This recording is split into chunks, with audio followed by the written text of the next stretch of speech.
retour dans l'Africa Newsroom. Nous sommes toujours en compagnie de nos invités, Makaila Gebla, Oumar Ba et de notre éditorialiste Daouda Tal. Place tout de suite à notre dossier du jour.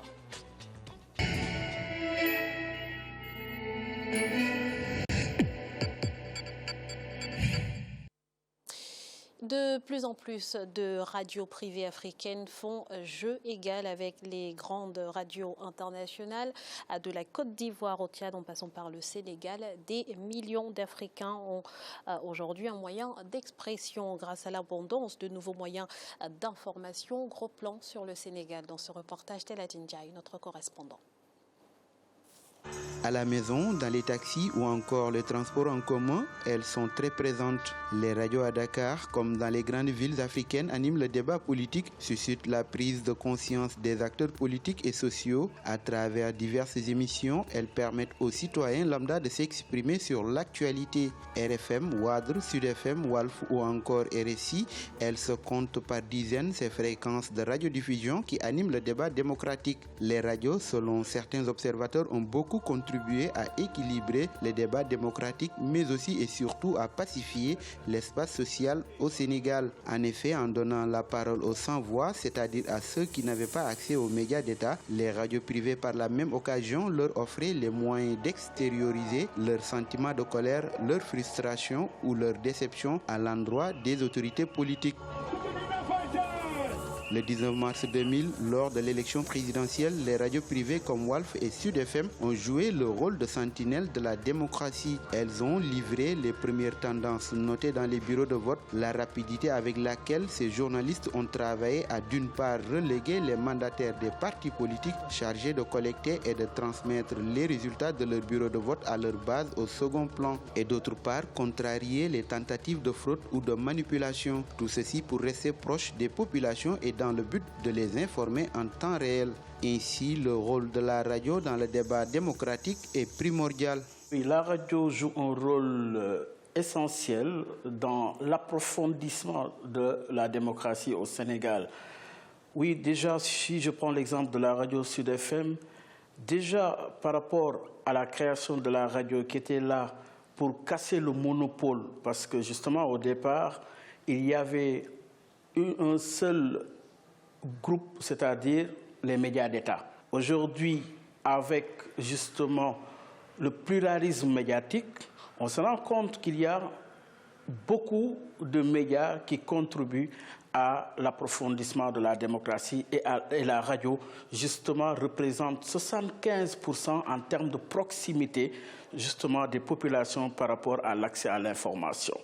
Et à partir de ce moment, vous êtes donc censé savoir que la radio joue un rôle prépondérant justement dans l'approfondissement de la démocratie.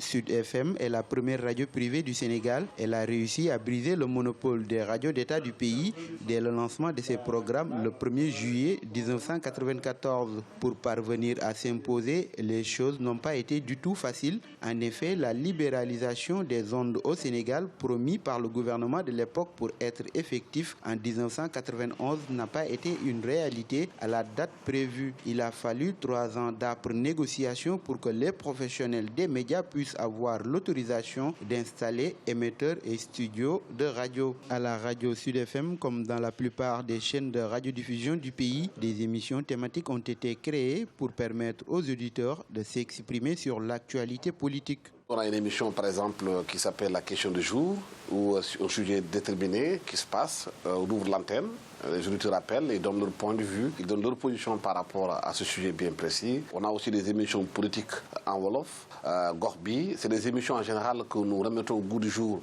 pendant les campagnes électorales qui permettent aujourd'hui aux candidats de venir débattre, de proposer leurs idées, leurs programmes. Et on ouvre l'antenne aussi qui permet aux populations de poser des questions directement aux candidats pour savoir ce qu'ils veulent faire.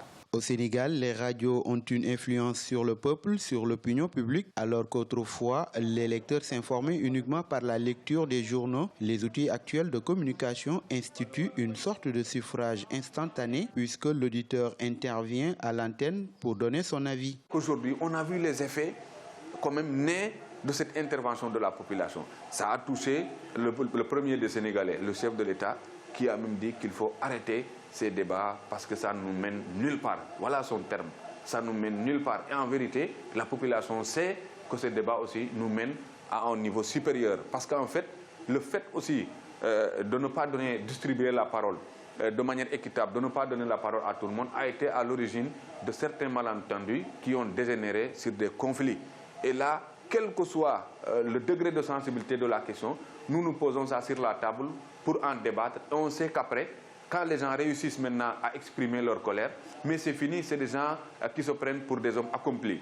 Mais le contraire aussi, quand tu empêches les gens de parler, mais ils vont agir. Et quand ils agissent, ils vont te surprendre. Et cette surprise peut aller maintenant du supportable à l'atrocité. On a vu ce qu'on a vécu en 2012. Il y a eu même 13 morts avant l'élection du président Macky Sall. La Radio Sénégal Internationale, elle aussi, essaie d'être démocratique dans ses débats politiques. Radio Sénégal 92.5, dont les débuts remontent à 1939, est également appelée Radio AOF dans les années 1950, du temps où elle fonctionnait comme une tête de réseau des stations locales des différents territoires de l'Afrique occidentale française. Avec l'accession du Sénégal à l'indépendance en 1960, cette radio qui desservait toute l'AOF change de main et d'objectif pour devenir une radio nationale au service de l'information institutionnelle. Radio de service public, les débats de la RSI sont aujourd'hui jugés en faveur du pouvoir en place. Ça, c'est nous faire un mauvais procès.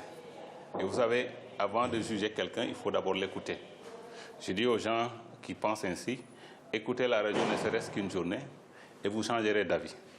Parce que nous sommes une radio plurielle, nous donnons la parole à tout le monde, mais dans la responsabilité. Parce qu'il ne sert à rien de jouer au pyromane. Parce que, vous savez, les médias sont très sensibles. Et quand on les manie, il faut les manier avec responsabilité. Malgré leur rôle important dans la vie politique au Sénégal, les radios privées sont souvent confrontées à un déficit de financement. C'est d'ailleurs la raison pour laquelle le débat politique n'est pas toujours équilibré. Certaines radios sont devenues principalement des acteurs du jeu politique au lieu d'être un observateur autonome, c'est-à-dire indépendant des camps politiques en présence. Nous avons bravé toutes sortes de difficultés. Et présentement, au moment où je vous parle, il y a des conditions très difficiles dans lesquelles nous travaillons du fait que nous ne sommes d'aucun bord. Parce que si on le voulait, on pouvait peut-être être d'un côté et avoir aussi tous les privilèges. Mais comme on dit, les privilèges concassent les convictions. Les radios au Sénégal sont de véritables instruments d'éveil des consciences citoyennes. Elles ont été à l'avant-garde des grandes avancées démocratiques de ce pays. Aujourd'hui, elles continuent de s'imposer comme le véritable moyen de communication de masse. C'est pourquoi la plupart d'entre elles essaient d'adapter le contenu de leur programme au vécu et aux attentes des auditeurs en privilégiant la proximité. La radio a donc un rôle éminemment important dans la société sénégalaise. Elle doit aussi de ce fait s'adapter aux mutations qui s'opèrent en son sein. Alors, Monsieur Ba, d'un point de vue général, dans quelle mesure une radio peut être considérée comme un instrument de démocratie? Oui, lorsqu'on sait l'utiliser à bon escient, c'est-à-dire lorsque la radio est utilisée comme instrument de vulgarisation d'une idée, d'une opinion, d'un projet, d'un programme démocratique. Mais le contraire est aussi vrai. Je crois que le responsable de la RSI l'a dit de manière très, très éloquente. Rappelons-nous du rôle joué par la radio Mille Collines. Mais aussi rappelons-nous historiquement du rôle qu'a servi la radio pour le général de Gaulle, pour lancer son appel du 18 juin 1940. Donc tout cela revient à dire que selon qu'on utilise la radio dans un sens comme dans un autre, on peut avoir un effet plus ou moins positif. Mais s'agissant du Sénégal de manière plus spécifique, il va sans dire que le fait que les radios se soient organisées pour recevoir les résultats des élections présidentielles, mais aussi de toutes les autres élections qui vont suivre après 2000, bureau de vote par bureau de vote, ont permis ainsi de garantir quelque part la fiabilité du scrutin. Autre chose, c'est que les radios au Sénégal ont ces spécificités de pouvoir communiquer, d'avoir des émissions assez pertinentes dans toutes les langues, aussi bien le français, parfois même l'anglais, l'arabe, mais surtout les langues locales. Et parfois même le Wolof. C'est ça, finalement, la force de ces radios sénégalaises? Écoutez, moi, je me réjouis de participer aujourd'hui à ces débats parce que j'ai été d'abord journaliste, présentateur d'une émission radio à Dakar, à la radio Manoro FM. Donc, je comprends un peu l'enjeu autour des médias au Sénégal qui ont renforcé la culture démocratique, mais aussi renforcé l'enracinement de la culture démocratique, ce qui a permis au Sénégal de connaître des alternances glorieuses, des alternances qui ont fait la fierté non seulement du Sénégal, mais aussi de l'Afrique. Je pense qu'on vous l'avait dit tout à l'heure, vous l'avez dit dans votre introduction, c'est que les médias sénégalais n'ont rien envié à des médias internationaux. Quand vous voyez, quand j'étais au Sénégal, j'ai constaté que les journalistes sénégalais, ou bien dans des conférences de presse, sont beaucoup plutôt sollicités que les médias internationaux qui sont sur place, qui sont accrédités à Dakar. Donc ça montre que la présence des médias sénégalais ont quand même renforcé cette culture démocratique et qui ont permis au Sénégal de déstabiliser les pays en termes politiques. Parce que c'est le seul pays en Afrique où effectivement il n'y a pas de troubles massifs et les radios ont joué un rôle important, notamment quand tu l'as expliqué dans le cadre de l'alternance politique en 2000, mais aussi alternance politique en 2012 où j'ai aussi été au Sénégal. Donc je pense que le cas du Sénégal est un cas quand même à féliciter et aussi à encourager pour ces médias sénégalais. Les radios sénégalaises se sont imposées comme des radios crédibles. Absolument. Des radios que vous avez évoquées, les radios privées, mais aussi il y a des radios communautaires. Vous savez, les radios communautaires, comme on l'a dit, elles diffusent en langue locale. Et en langue locale, elles ont contribué à l'éveil de conscience citoyenne, mais aussi l'éveil de conscience démocratique dans ces pays. Je pense que c'est un cas d'école qu'il faut propager dans un certain nombre de pays africains pour éveiller en fait une conscience nationale et continentale. Daouda, ces radios sénégalaises sont-elles pour autant libres des influences extérieures, comme on le voit un petit peu dans d'autres pays? Comment ça se passe au Sénégal? Est-ce qu'elles sont réellement indépendantes et surtout objectives quelque part? Est-ce qu'il y a des influences et des interférences politiques finalement dans le fonctionnement de ces radios? Je pense que dans un premier temps, ce qu'il faut dire pour répondre à cette question, Graziella, c'est que les radios et ceux qui y travaillent ont leur indépendance. C'est-à-dire qu'ils ne travaillent pas sous pression, contrairement à ce qu'on peut voir ailleurs, par exemple. J'en prends au mot le président de la République qui a dit récemment qu'il n'y avait pas au Sénégal un journaliste en prison au jour d'aujourd'hui parce qu'il a écrit quelque chose ou ce qui est très rare en Afrique. Voilà. Exactement. Donc de ce point de vue-là, je crois que les journalistes, il n'y a pas de radio sans animateurs et journalistes, donc ceux-là sont indépendants aujourd'hui. Même si par le passé, on peut quand même noter un certain nombre de... tout n'a pas été parfait. Mais aujourd'hui, la réalité, elle est celle-là. L'autre chose, c'est que votre question concernait l'indépendance au niveau vis-à-vis du politique. Bon, ça, on ne peut pas le garantir, par contre, clairement. Clairement, aujourd'hui, on est au Sénégal de plus en plus. Les médias sont de plus en plus critiqués au Sénégal par leur appartenance supposée à tel camp ou tel autre camp.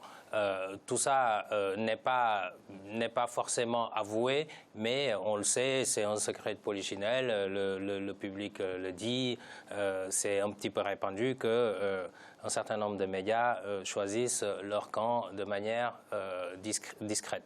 Mais ceci dit, je pense que malgré tout, tout le monde est représenté quand il s'agit des médias. C'est-à-dire que vous prenez n'importe quel média sénégalais, vous êtes de l'opposition ou du pouvoir, vous pouvez vous exprimer. Ça, par contre, il n'y a pas de censure à ce niveau-là. C'est également une réalité. Donc voilà une situation qui est à la fois très bien, à la fois très efficace vis-à-vis de la démocratie, mais il faut aussi rester sur les gardes parce que la tendance, je vais terminer là-dessus, parce que la tendance de manipulation est là aussi vis-à-vis du politique. C'est ça. La proximité politique est indéniable entre certains médias au Sénégal et avec des acteurs politiques, ça c'est indéniable.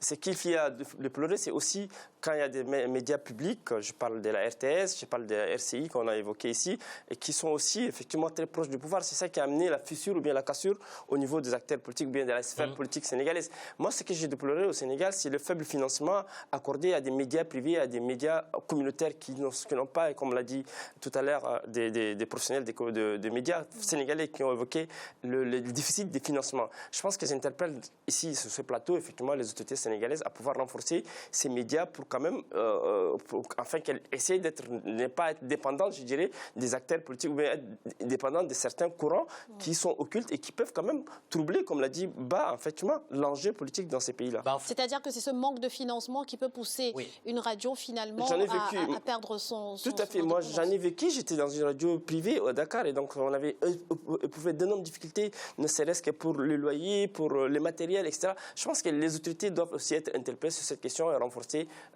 ces médias-là. Très rapidement. L'indépendance est importante, effectivement. Bon, il faut des moyens, je suis d'accord. Là-dessus, il y a quand même eu quelques avancées parce qu'il y a une maison de la presse, il y a un fonds dédié à la presse. Maintenant, bon, il faut voir comment c'est réparti entre les maisons de presse.